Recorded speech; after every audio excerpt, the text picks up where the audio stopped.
This past weekend's NASCAR Cup Series race marked the end of the Generation 6 era in NASCAR.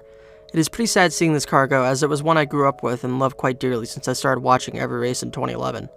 Today I will tell you the story of one of the best races of the Gen 6 era, one of my personal favorites, which came at Chicagoland for the MyAFibStory.com 400. In 2014, one of the most beloved seasons by fans during the Gen 6 era, NASCAR rolled into Joliet, Illinois for the annual race at Chicagoland Speedway. This race was the dawn of a new era in NASCAR scoring, as it would be the inaugural race of the now hated NASCAR 16-driver playoff format. The weekend had been pretty standard up to the green flag of the Cup race. Cup regulars Kevin Harvick and Kyle Busch had dominated yesterday's Nationwide Series race, running up front for most of the day. Some heavy rain showers resulted in qualifying getting washed out and all the rubber on the track. NASCAR decided to go back on the previous practice session times. With that being said, Kyle Busch would start on the pole, followed by Ryan Newman and Carl Edwards. Kyle Busch emerged from turn 2 with the lead, which he would hold until lap 28 of 267 laps. As most drivers' tires began to wear off, this would bring out who would be the best at managing the wear on them. On lap 29, Jeff Gordon in his Drive 10 Hungry Chevy would take the lead from Kyle Busch, but closing in was Jamie McMurray in his McDonald's Chevy. McMurray was having a pretty solid season so far. The only thing left to do was steal a win away from the playoff drivers. In hand, McMurray took the lead shortly before green flag pit stops began. After pit stops cycled out, McMurray re-emerged in the lead. Many would begin to think that McMurray would have the car to beat, as his car seemed to have some serious speed in the long run. Then on lap 68, the caution came out for debris in turn 2. Pretty much all the leaders were coming down pit road for their second stop of the day. The top 5 elected to take 2 tires and a splash of gas. McMurray elected to play it safe and take all 4 tires and a full tank of fuel. Sacrificing extra fueling time, Busch beat the bunch off of pit road with the 7-second pit stop. Unbeknownst to pretty much everyone at the time, rookie Kyle Larson had battled his way up into the top 15 after starting in the back due to a crash in the second practice session, reducing him to a backup car. After taking 2 tires, Larson would line up 5th on the next restart.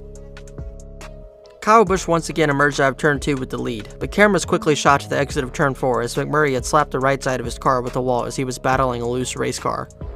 If you are new to NASCAR, loose is a handling terminology meaning the car wants to spin out, and tight is the exact opposite, where the car does not want to turn. As Busch clicked laps off the board, Gordon once again exhibited great long run speed and retook the lead from Busch on lap 88. 10 laps later, Ryan Newman cut a left front tire, throwing bits and pieces of rubber all over the track. The blowout occurred right after pit road, meaning Newman would have to limp his car around the track at a reduced speed. The caution flag would be thrown again. McMurray would gamble and take 2 tires on his pit stop and lead the field to the restart. AJ Allmendinger would break his shifter handle under caution, causing him to come back down pit road to have it repaired. McMurray led the field to the green flag, but Brad Keselowski in his beautiful white Miller Lite Ford would take the lead just 2 laps later. Keselowski would lead the race until the green flag pit stops began, where he would soon retake it. Kevin Harvick had pitted much sooner than Keselowski, allowing temperatures to build up in his tires, hence making an easy pass on Keselowski trying to build temperature. As the tires wore off and the car's handling decreased, drivers sought to run closer to the wall to not have to turn the wheel as much and keep their momentum up. In turn, a rather bizarre caution would fly on lap 181 after a piece of separating foam from the safety barriers came dislodged, which required repair. The leaders once again took to pit road. Everything was normal aside from Keselowski, who had a missing lug nut, which meant he would have to come back down pit road again. Harvick would lead the field to the green. As laps wound down, rookie Kyle Larson and his target Chevy began catching Harvick. Larson would eventually take the lead from Harvick and then pit just 1 lap later with 40 to go. Eric Almirola would assume the lead and quickly make a stop when a caution came out for Carl Edwards, who cut a tire, leaving debris all over the back straightaway. Almirola's engine would unfortunately expire, adding fluid all over the back straightaway as well. With 30 to go, the race would restart. It was only a matter of time before Clint Boyer hit the wall and brought out another caution. With 18 to go, the race would restart once again. Larson and Harvick would be battling ferociously for the lead, unaware of Keselowski lurking in their rearview mirrors, awaiting an opportunity to make a pass. Then, in spectacular fashion, it happened.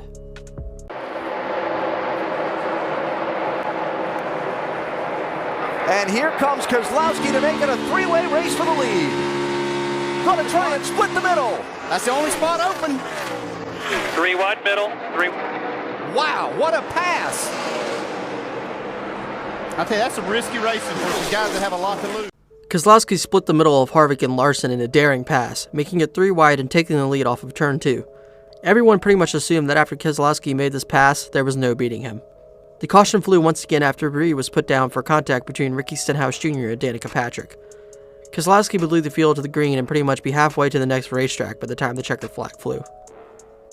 With this win, Keselowski would assume the points lead heading into the next race at New Hampshire and be locked into the next round of the chase.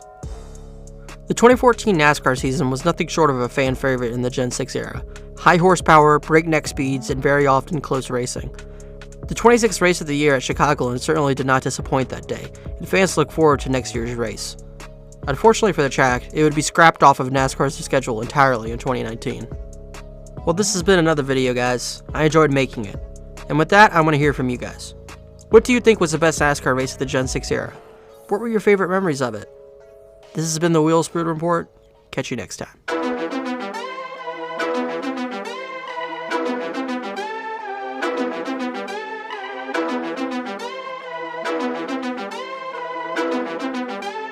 Looks like you lost another one.